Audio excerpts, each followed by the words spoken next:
भगवान के प्रेम में इतनी डूबी, उन्हें संसार का कोई भान ही नहीं है।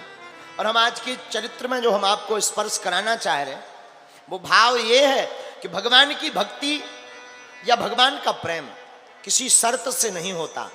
भगवान की भक्ति तो अकारण होती है और असर्त से होती है। संसार में ऐसी कई चीजें हैं जो अकारण हैं, जैसे माता पिता का मिलना, कोई कारण नहीं, अकारण। माँ का प्रेम अकारण मिलता है, शरीर का मिलना, काया का मिलना, ये भी अकारण है।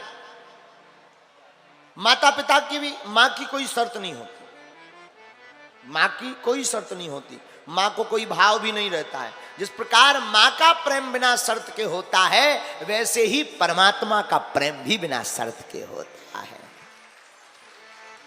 माँ, महात्मा और परमात्मा, कौन कौन? माँ, महात्मा और परमात्मा।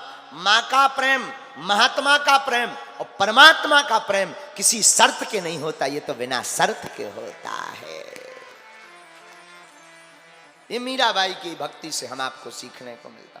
लेकिन कई लोग ऐसे हैं जो बिना शर्त के कुछ करते ही नहीं, और कई लोगों को तो सीधी बात भी दे दो, अगर पकड़ा दो हाथ में तो उसका भी वो इतना ज्यादा विस्तार कर देते हैं कि हनुमानी जी बचाए। ऐसे ही एक बार हमारा एक चेला है चंगीलाल, तो एक बार चंगीलाल को एक गुरुजी ने कहा कि तुम गीता पढ़ा करो, गीता। ठीक है महाराज, जो आज्ञा। गीता की एक पुस्तक दी। चंगीलाल बहुत बैरागी आदमी, और बैरागियों की 3 ही साधन होने चाहिए, लोटा, सोंटा, लंगोटा।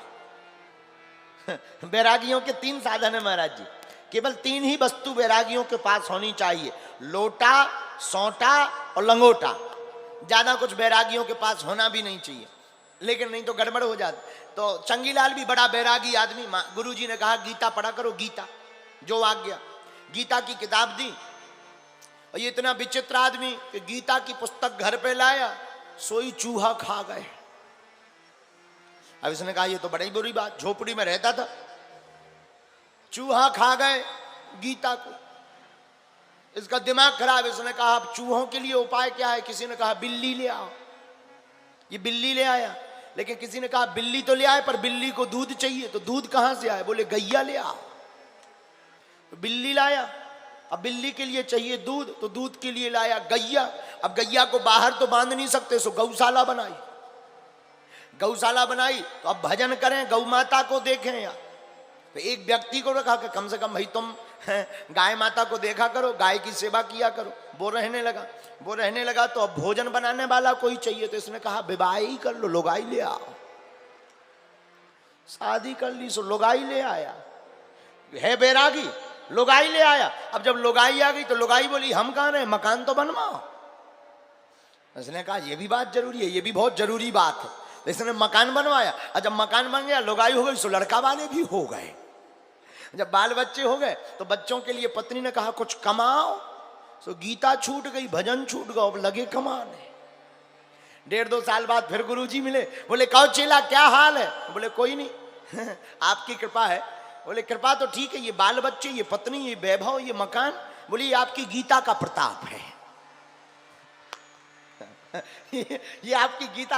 महात्मा बोले हमने तो आज तक जितने भी लोग देखे जिन्हें गीता पकड़ाई तो वो मकानों को छोड़कर बैरागी बन गए, और बोले आपकी हम पे ऐसी कृपा है कि हम बैरागी छोड़ करके जो है गृहस्थी के अनुरागी बन गए हैं।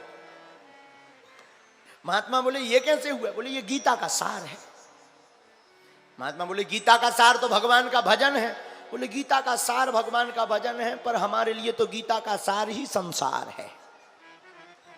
तो कई लोग ऐसे भी होते हैं, अब उनकी गीता नाम बोले ना आप हमें गीता देते, न चूहा काटते, न बिल्ली ले आते, न बिल्ली आती, न गौ माता आती, न लुगाई आती, न मकान बनता है।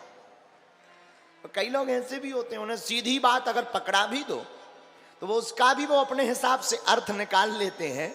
इसी प्रकार आप और हम लोगों को संतों ने बताया भगवान की भक्ति करो, वो सब कुछ देंगे, लेकिन इसका भी हमने यही अर्थ निकाल लिया कि हम भगवान के पास जाएंगे तो भगवान हमें दे ही देंगे।